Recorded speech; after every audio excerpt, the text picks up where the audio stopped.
দিবলৈ গৈ আছে গৌৰৱ গগৈৰ পাকিস্তান লিংকৰ সকলো তথ্য বহু বিস্ফোৰক তথ্য এছআইটি এই মুহূৰ্তত লাভ কৰিছে বুলি জানিব পৰা গৈছে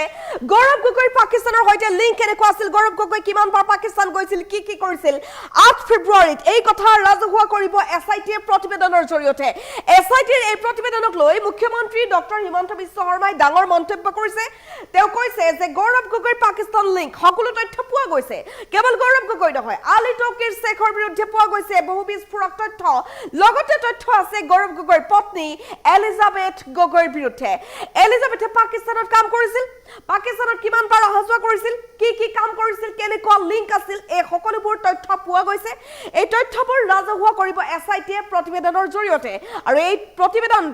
দেখাৰ পাছত আপুনি আচৰিত হ'ব জনতা আচৰিত হৈ পৰিব বুলি ক'লে মুখ্যমন্ত্ৰী ডক্টৰ হিমন্ত বিশ্ব শৰ্মাই লৈ যোৱা বিচাৰে মুহূৰ্তৰ আটাইতকৈ ডাঙৰ আপডেট বিগ ব্ৰেকিং নিউজ গৌৰৱ গগৈৰ পাকিস্তান লিংক সন্দৰ্ভত এছআইটিৰ প্ৰতিবেদনক লৈ মুখ্যমন্ত্ৰী ডক্টৰ হিমন্ত বিশ্ব শৰ্মাৰ ডাঙৰ মন্তব্য 8 ফেব্ৰুৱাৰীত ৰাজহুৱা কৰা হ'ব এছআইটিৰ প্ৰতিবেদন এই প্ৰতিবেদন দেখি আপুনিও আচৰিত হ'ব দিনৰ 10:30 ৰাজহুৱা কৰা হ'ব এই প্ৰতিবেদন জনতাৰ মাজলৈ লৈ যোৱা হ'ব গৌৰৱ গগৈৰ পাকিস্তান লিংকৰ সকলো তথ্য ৰাজহুৱা হ'ব প্ৰতিবেদনত পাকিস্তানৰ হৈতে লিংক থকা তথ্য দেখি আচৰিত হৈ পৰিব জনতাই ক'ব এনেকুৱা হ'ব পাৰেনে গৌৰৱ গগৈ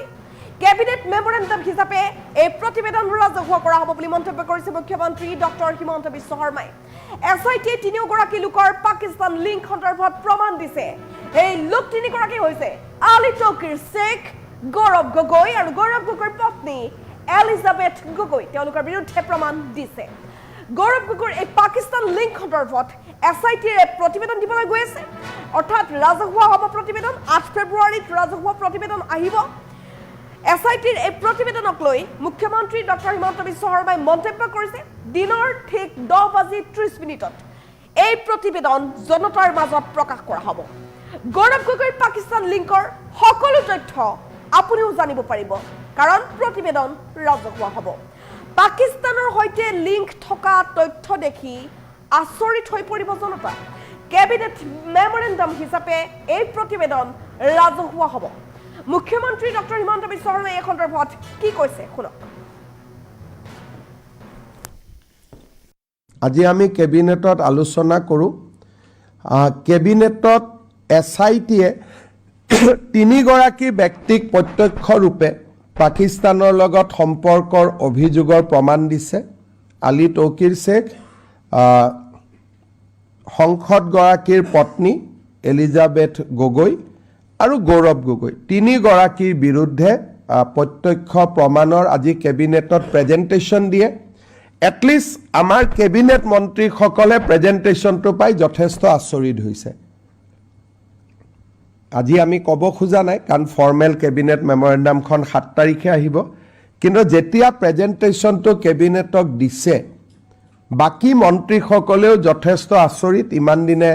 অলপ বিশ্বাস অবিশ্বাসৰ মাজত আছিলে প্ৰত্যেকে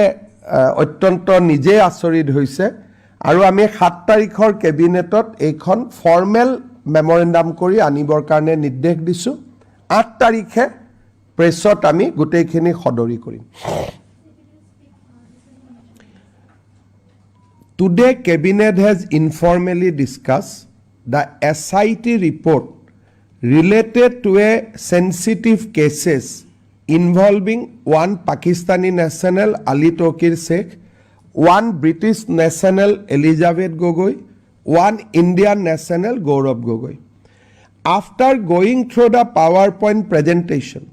Cabinet has directed Home and Political Department to place a formal Cabinet memorandum on 7th of February, indicating further steps they want to take. And also Cabinet has further authorized Chief Minister in his capacity as a Home Minister to reveal whatever is possible to reveal before the press on 8th February at 10:30 a.m. তথ্যখিনি আপোনালোকে 8 দিন আৰু ধৈৰ্য ধৰিব লাগিব আৰু কোনবা মন্ত্ৰীয়ে যদি আপোনালোকক আৰু কৈ দিয়ে বেলেগ কথা কাৰণ তেওঁলোকে এতিয়াৰ পৰা জানিলে আগতে মই জানিছিলোঁ কিন্তু 8 তাৰিখে 10:30 বজাত যেহেতু আমি দেশৰ সকলো সাংবাদিকক নিমন্ত্ৰণ কৰিছোঁ, যদি আপোনাক কৈ দিওঁ তেওঁলোকতো নাহাৰ কোনো আহাৰ মিনিঙে নাথাকিব। আমি আজি অন্তত আমাৰ মুখ বাদ দিওঁ, আপোনালোকে ইমানখিনিতো তেওঁলোকে ক'ব বাকী মেম্বাৰখিনিয়ে যে তেওঁলোক যথেষ্ট আচৰিত হৈছে, দুই এজনে মূৰতে হাত দিছে যে তৰুণ গগৈ ল'ৰা এইটো পৰ্যায়ত কেনেকৈ যাব পাৰে। সেইটোলৈ আমিও চিন্তিত, তেওঁলোক সকলোৱে ক'বই, আৰু ময়ো যিমানখিনি ক'ব পাৰোঁ, কেইটামান কথা ক'ব নোৱাৰোঁ, বাকীখিনি আপোনালোকক একেবাৰে ব্যক্তিগত কথা কিছুমান কোৱা উচিত নহয়, কিন্তু মই যিখিনি দেখুৱাম মই ভাবোঁ ডেট ইজ গুড এনাফ। তেতিয়া এনেই প্ৰতিদিনেতো ডিফেণ্ড কৰিব খুজিবই যে নহয় এইবোৰ একো নাই। এক্সাম্পল কৈছোঁ, দুই এখন পেপাৰে তেওঁক ডিফেণ্ড কৰিব খুজিব, কিন্তু সত্যটো সত্যই থাকিব। এতিয়া কি হৈছে, ইলেকশ্যন আছে কাৰণে দুই এজনে তেওঁৰ হৈ ক'ব, মই এডভান্স কৈ দিছোঁ, ষ্টুডিঅ'ত জঁপিয়াব ক'ব, ঠিক থাকিব, কিন্তু সৰ্বসাধাৰণ মানুহৰ কাৰণে যিহেতু প্ৰেছৰ জৰিয়তে মানুহে গম পাবই, মানুহৰ কাৰণে যথেষ্ট আচৰিত হ'বলগীয়া প্ৰতিবেদন হ'ব মানুহৰ কাৰণে। এতিয়া টকশ্ব'ত কি হয় মই ক'ব নোৱাৰোঁ, কিন্তু সাধাৰণ মানুহৰ কাৰণে এইখন যথেষ্ট গুৰুত্বপূৰ্ণ এটা চেনচিটিভ ডকুমেণ্টছ হ'ব। তদন্তটো স্যার এনআইএলে যাব না কি আমার সরকার? আমি আনিব দিছোঁ যে এনআইএক হোম ডিপাৰ্টমেণ্টে দিব খোজে নে ৰক দিব খোজে নে আমি আইবিক দিব খোজোঁ না গৃহ মন্ত্ৰালয়ক দিব খোজোঁ। আমি 7 তাৰিখে যেতিয়া কেবিনেট ডিচিশ্যন ল'ম তেতিয়া সেই পাৰ্টটো তাতে থাকিব। তাতে মানে এই বস্তুটো আমাৰ ফালৰ পৰা 8 তাৰিখে আমি জৱনিকা পেলাই দিম। আমি তাৰ পিছত ভাৰত চৰকাৰে যি ধৰণে আগবঢ়ায়, আমি এটা আজিও কৰিব পাৰিলোহেঁতেন, 30 তাৰিখে গৃহমন্ত্ৰী আহিবৰ কাৰণে, আজি আমি নকৰিলোঁ, আৰু চবেই ক'লে যে 8 তাৰিখে কৰা ভাল, ৰবিবাৰ আছে, সকলো মানুহে দিল্লীৰ পৰাও কোনোবা